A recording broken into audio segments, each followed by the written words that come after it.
ሰላም ጤና ይስጥልኝ እንደምን አላችሁ?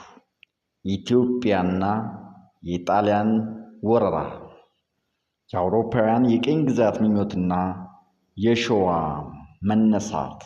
ደራሲ ፕሮፌሰር ኤልቤርቶ።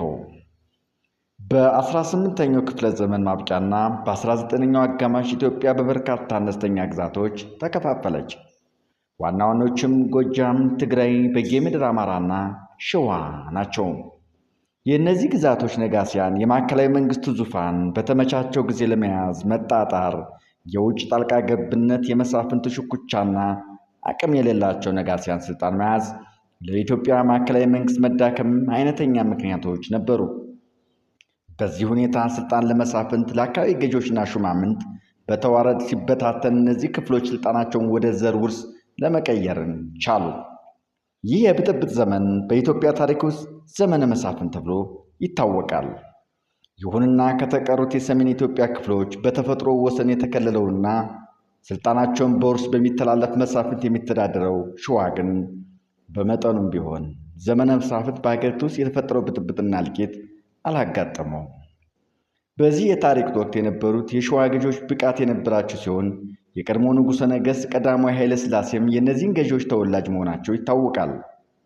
በ19ኛው ክፍለ ዘመን መጀመሪያ በኢትዮጵያ መሃል ደጋማ አካባቢዎች ሕግና ስርዓት በመዳከሙ አፈንጋጭና ሽፍቶች በዝተው ከነዚህ መሃል አንዱ የነበሩት ዳግማዊ ቴዎድሮስ ተብለው በ1855 ዓ.ም ቴዎድሮስ የመጀመሪያ ጎጃምና በጌ ምድር ከዚያም ትግራይና ሸዋን ተራ በተራ ድል አድርገው ወጣቱን የሸዋ ንጉሥ ምኒልክን በምርኮኝነት ወስደዋል። ቴዎድሮስ ኢትዮጵያን ዘመናዊ ለማድረግ ከውጭ ሀገራት ብርቱ ድጋፍ ይፈልጉ ነበር። በተለይ በሰሯቸው ተደጋጋሚ ስህተቶች ከእንግሊዝ መንግስት ጋር በተፈጠረው አለመግባባት በ1867 ዓ.ም እስረኞችን ለማስለቀቅ በተካሄደው ወረራ ተሸንፈው ሕይወታቸውን በራሳቸው እጅ አጠፉ። በንጉሥ ነገሥቱ ሞት ሳቢያ እርስ በርስ እልቂት የተመለሰ ቢሆንም የመሳሪያ የበላይነቱ የነበራቸው የትግራይ ብዝብዝ ካሳ ወይም ካሳ ምርጫ በ1871 ዓ.ም ንጉሠ ነገሥቱን ዮሐንስን አራተኛ ተብለው ነገሱ። እንደ ቴዎድሮስ ሁሉ ዮሐንስም የመሳፍንቱን ስልጣን ለመገደብና ዘመናዊ ሀገር ለመገንባት የተጀመረውን ጥረት ቀጠሉበት። ይሁን እንጂ ከአካባቢው መሳፍንት ከሱዳን ሙስሊሞችና ጊዜያዊ የአፍሪካ ቅርምት ዘመን ስለነበረም ከፈረንሳይ፣ ከኢጣሊያንና ከእንግሊዝ የአካባቢው ቅኝ ገዢዎች ጋር የነበረውን ትግል ከግባቸው ለማድረስ አላስቻላቸውም። በዚሁም ሳቢያ ዮሐንስ መተማ ላይ የሱዳንን ወረራ በመመከት ላይ ሳሉ ሕይወታቸው በማለፉ ብቸኛው የዘውዱ ወራሽ ምኒልክ ሆኑ። ምኒልክ ለዘውዱ ያላቸው ቅርበት ከዮሐንስ የሚስተካከል በመሆኑ ሁለቱም የሰለሞናዊ ሥርወ መንግስት ተወዳጅነታቸውን ብዙ ደጋፊ ሕዝብ እንዳላቸውም ማረጋገጥ አልተቸገሩም። ይሁንና አፄ ዮሐንስ የኢትዮጵያን ጠላት በመዋጋት ላይ እያሉ ምኒልክ ግን ከፈረንሳይና ከጣሊያን ባገኙት መሳሪያ ደቡብ ኢትዮጵያን ስልታዊ በሆነ መንገድ ማስከበር ያዙ። ምኒልክ የደቡብ ኢትዮጵያን ክፍሎች ካስከበሩ በኋላ የጦር ሰፈሮችን በመመስረትና የገበረላቸውን ሕዝብ ከማጥፋት ግብር በመሰብሰብና በውትድርና በማሰማራት ይዞታቸውን ለማጠናከር ቻሉ። አፄ ዮሐንስ የምኒልክን ኃይል በመፍራት በ1882 ዓ.ም በግዛት ክለላ ጉዳይም ከምኒልክ ጋር ተስማሙ። በዚህም መሰረት ምኒልክ በደቡብ ኢትዮጵያ እንዲሁም ዮሐንስ ደግሞ በሰሜን ኢትዮጵያ ተወሰኑ። በስምምነቱ መሰረት የንጉሠ ነገሥቱ የ12 ዓመት ወንድ ልጅ የንጉሥ ምኒልክን የ7 ዓመት ሴት ልጅ እንዲያገባና ከዮሐንስ ስልፈተ በኋላ ምኒልክ ዘውዱን እንዲወርሱ ታስቦ ነበረ። ይሁን እንጂ አፄ ዮሐንስ በ1889 ዓ.ም ከመሞታቸው ቀደም ብለው ቃላቸውን በማጠፍ ልጃቸውን ራስ መንገሻን ወራሽ ቢያደርጉም ራስ መንገሻ የምኒልክን ኃይል በማየት ንጉሠ ነገሥትን ስለተቀበሉ የሰለሞናዊ ሥርወ መንግስት የሸዋው ቅርንጫፍ ኢትዮጵያን መምራት ጀመረ። በአፄ ዮሐንስ ዘመን ኢጣሊያኖች በ1869 አሰብን ገዝተው በ1885 ዓ.ም ደግሞ ምጽዋን በኃይል ያዙ። በመቀጠልም የባህር ጠረፍ ይዞታቸውን እስከ ትግራይ ወሰን በማስፋፋት ለ1887 ዓ.ም የዶጋሊ ጦርነት መካሄድና በውጤቱም ኢጣሊያ ድል በመሆኗ አንድ የአውሮፓ ጦር በአፍሪካ ጦር ድል መሆን በታሪክ የመጀመሪያው ሆነ። ከዚህም በኋላ ኢጣሊያን የትግራይና የሸዋን የሥልጣን ፉክክር በመጠቀም በዲፕሎማሲያዊ መንገድ ኢትዮጵያን የኢጣሊያ ጥገኛ ሀገር ለማድረግ ሞከረች። ለዚህም ሲባል የሸዋና የጣሊያን የንግድና የወዳጅነት ውል ተደርጎ የሸዋ ንጉሥ ምኒልክ ንጉሠ ነገሥት ዮሐንስ የሚቋቋሙበት የጦር መሳሪያ እንዲሰጣቸው ሀሳብ ቀርቧል። ይህ ውል በአንድ በኩል የሚኒሊክን ኃይልን ነፃነት ሲያሳይ፣ በሌላ በኩል ደግሞ ዮሐንስ የተዋሃደች ኢትዮጵያን ለመፍጠር አለመቻላቸውን ያመላክታል።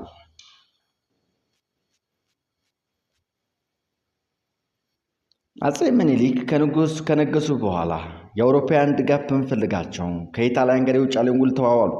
ሆኖም ኢጣሊያ በውሉ ትርጓሜ መሰረት የኢትዮጵያ ሞግዚት እንደሆነች ተደርጎ ስለነበርና ምኒልክ የውሉን ትርጓሜ ሲረዱ አልቀበልም በማለታቸው በ1896 ዓ.ም የአድዋው ጦርነት ተከሰተ። በጦርነቱም በጣሊያናዊ ጄኔራል ኦሬስቶ ባራቶሪ ስህተትና የራስ መኮንን አስተዋጽኦ ለድሉ ድርሻ ሲኖራቸው የኢትዮጵያን ብሔራዊ ስሜት ጎልብቶ ነፃነቷ ዋስትና ቢያገኝም ኢጣሊያኖች በጭራሽ ቂማቸውን ሳይረሱ የፋሽስቱን መንግስት የጎደፈ ስሙን ለማደስ ኋላ መነሳቱን እንመለከታለን። አጼ ምኒልክ ከአድዋ ድል በኋላ የጣሊያን ቀኝ ግዛታዊ ምኞት መገደብ ብቻ ሳይሆን ጎጃምን፣ ትግራይና በጌምድር አማራን ለመቆጣጠር ቻሉ። ኢትዮጵያን በሸዋ አስተዳደር ከኤርትራ በስተቀር የአሁን ቅርጿን ከመያዟን በላይ በማዕከላዊ ቦታ የተቋቋመችውን የአዲስ አበባን ዋና ከተማ አድርጋለች። አጼ ምኒልክ ከኢጣሊያን ጋር ባደረጉት ግንኙነት ካገኙትም ልምድ በመነሳት በውጭ ፖሊሲያቸው ከፍተኛ ጥንቃቄ ያደርጉ ነበር። ለጥቆም የትግራይ ራስ መንገሻና ራስ መኮንንን በ1906 ዓ.ም ከመሞታቸው በላይ የራሳቸውን ጤንነት ተባብሶ በ1908 ዓ.ም ሸዋ እስከመሆን ደረሰ። ከዚሁ ከነገሰ ነገሥቱ ጤና መበላሸት ጋር በተያያዘ እንግሊዝ፣ ፈረንሳይና ኢጣሊያ ከንጉሠ ነገሥቱ ሞት በኋላ የየራሳቸውን ፍላጎት ለመጠበቅ በ1906 ዓ.ም ኢትዮጵያን በሚመለከት የሚከተሉትን ኢትዮጵያን ያላሳተፈ የሶስትዮሽ ስምምነት ተፈራረሙ። በዚህ ውል የኢትዮጵያ ነፃነት በመቀበል ሀገሪቱ ውስጥ በሚፈጠር ለውጥ የጋራ መብቶቻቸውን ዜጎቻቸውን ለመታደግ እርምጃ መውሰድ መብታቸው መሆኑን አስታወቁ። በዚህ ውል መሰረት ጣና ሐይቅና የአባይ ሸለቆ አካባቢ የእንግሊዝ የጅቡቲ አዲስ አበባ የባቡር ሐዲድ መስመር አካባቢ የፈረንሳይ የተጽዕኖ ክልል ሲደረግ፣ የጣሊያን ድርሻ ደግሞ ከኤሪትራ እስከ ሶማሊያ ያለውንና በአዲስ አበባ ምዕራብ የሚገኘውን የማጭድ ቅርጽ ያለውን ሁለቱም ቅኝ ግዛቶች የሚያገናኛቸው አካባቢ እንደሆነ ተወሰነ።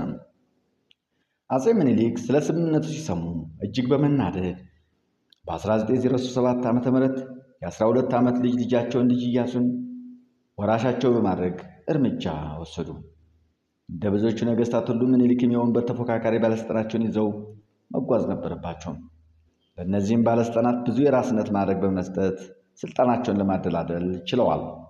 የውርስ ሹመት ይገባናል የሚሉ መሳፍንት ስልታዊ በሆነ መንገድ ገሸሽ በማድረግ ከኦሮሞ አካባቢ የተገኙ ባለስልጣናትን ያቀርቡና ከመሳፍንት ጋር የጋብቻ ትስስር በመፍጠር ስልጣናቸውን ለማጠናከር ተጠቅሞበታል።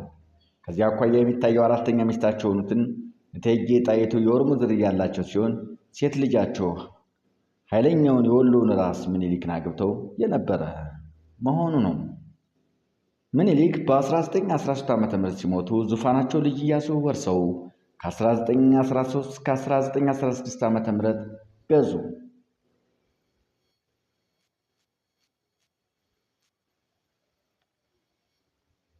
ምኒልክ በ1913 ዓ.ም ሲሞቱ ዙፋናቸውን ልጅ ኢያሱ ወርሰው ከ1913 እስከ 19 ዓ.ም ገዙ። ልጅ ኢያሱ ብልህ ቢሆኑም መናኛና ኃላፊነት የማይሰማቸው ስለነበሩ እንደዚሁም የእስልምና እምነት በመቀበላቸው ዘውዱን አጡ።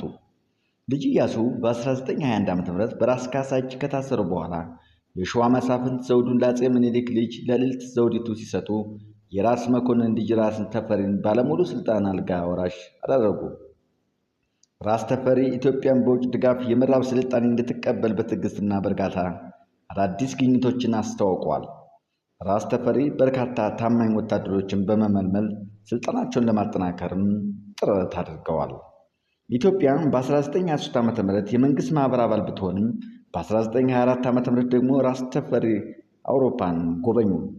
ኢትዮጵያ ከደሴ ጋር በመኪና መንገድ በተያዘው የአሰብ ወደብ ነፃ ቀጠና እንድትገናኝ የሚያስችል የኢኮኖሚ ውል ራስ ተፈሪና ሞሰለኒ በ1928 ዓ.ም ተፈራረሙ። የኢትዮጵያ ጦር ሰራዊትም በቤልጅየምና ስዊድናውያን መሰልጠን ጀመረ። በ1930 ዓ.ም ደግሞ የኢትዮጵያ ብሔራዊ ባንክ ተመሰረተ። ምንም እንኳን ከአዲስ አበባ ውጭ ባይሳካም ራስ ተፈሪ የግዴታ ትምህርት ጀምረው ተማሪዎች ውጭ ሀገር ድረስ ለትምህርት ይላኩም ጀመር። ነገሥተ ነገሥታት ዘውዲቱ በ1930 ዓ.ም ሲያርፉ ራስ ተፈሪ ንጉሠ ነገሥት ኃይለ ሥላሴ ተብለው ነገሱ። በዚህ ወቅት ንግሥተ ነገሥቱ ኢትዮጵያን በምዕራቡ ስልጣኔ ለማዘመን ምቹ ሁኔታ ቢፈጠርላቸውም ሀገሪቱ ከአመፅና የመከፋፈል አደጋ ነፃ መሆኗን ማረጋገጥ ነበረባቸው። በመሆኑም ታማኝ የሆኑ የጠቅላይ ግዛት ገዢዎችን ሸመዋል። በ1932 ዓ.ም ኃይለኛና ነባር ከሆኑት መሳፍንት መካከል ስልጣን ላይ የቆዩ ራስ ካሳ ብቻ ነበሩ። በ1924 ዓ.ም ባርነትን ለማጥፋት የመጀመሪያው አዋጅ ወጣ። በ1931 ዓ.ም ደግሞ ንጉሠ ነገሥቱ በዘመኑ ተራማጅ የሆነና የባሪያ ልጆችን ጌቶቻቸውን የሞቱ ባሮችን ነፃ የሚያቀዳጅ አዋጅን አወጡ። ይህ ሁሉ ጥረት ቢደረግም ፈጣን ውጤት የማየቱ ነገር ከቁጥጥር የሚገባ አልነበረም። ምንም እንኳን ኢትዮጵያ ከሕገ መንግሥታዊ ዘውድ የራቀች ብትሆንም በ1931 ዓ.ም ንጉሠ ነገሥቱ ሕገ መንግሥቱን አጸደቁ። በ1934 ዓ.ም የሸዋ፣ አማራ፣ ጎጃም፣ ሲዳማና ከፋ ሀገር ገዢዎች በምዕራብ ሀገሮች የተማሩ ቢሆንም የኦጋዴን፣ የደንከል፣ የአዋሳኝ፣ የወለጋና ሌሎችም የኦሮሞ ደቡባዊ ጠረፋማ ግዛቶች ለሸዋ ሥርወ መንግሥት ታማኝነታቸውን እምብዛም ነበረ። የአፄ ኃይለ ሥላሴ የመሻሻል እርምጃዎች በጣሊያን ወረራ ተደናቀፉ። በወረራውም ኢትዮጵያ ቁርጠኛ ተባባሪና አጋዥ ስላልነበራት ኢጣሊያን በተለይም በአየር ኃይል ብልጫና በመርዝ ጋዝ በመጠቀም ሀገሪቱን ልትቆጣጠር ችላለች። የንጉሠ ነገሥቱ ተቃዋሚ የነበሩ ኢትዮጵያን የእሳቸው መሰደድ በየአካባቢዎች የራሳቸውን ቤተሰባዊ ጥቅም እንደገና ለማግኘት እድል እንዲፈጠርላቸው በማየት ወረራውን ረዱ። ወደ ጦርነት መግፋት። ኢጣሊያ በኢትዮጵያ ላይ የነበራት ፍላጎት ያገረሸባት ከመጀመሪያው የዓለም ጦርነት በኋላ የፓሪሱ የሰላም ስምምነት ድርድር በተካሄደበት ጊዜ ነበረ። በየጊዜው የጣሊያን ይገባኛል ጥያቄ